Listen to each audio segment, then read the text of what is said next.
जी, बहुत-बहुत शुक्रिया। अभी पेशन गोई पहले से थी, 14 से लेके 17 अक्टूबर तक मौसम अमूमन नबार-आलूद के साथ-साथ कुछ एक जगहों पे हल्की बारिशें, थंडर लाइटनिंग के साथ-साथ चंद एक जगहों पे खासकर पहाड़ी इलाकों में हल्की बर्फबारी जो है देखने को मिली।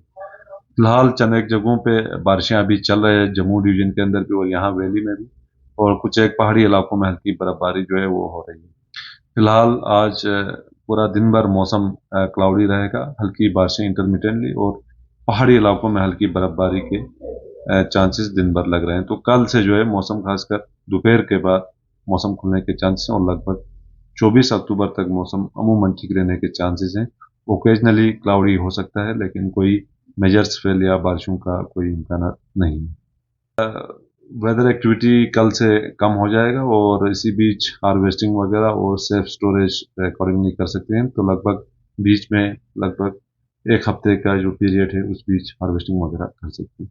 मैसेज ऐसा लोगों को ट्रैवल जो है थोड़ा एहतियातन करें और गर्म कपड़े अपने साथ लें। इतना ज़्यादा बर्फबारी नहीं हुई है, लेकिन फिर भी कभी कभार स्लिपरी कंडीशंस बन जाते हैं और गर्म कपड़े जो है एहतियातन ले लें, जो आम जनरल पब्लिक हो या टूरिस्ट हो। Thank you.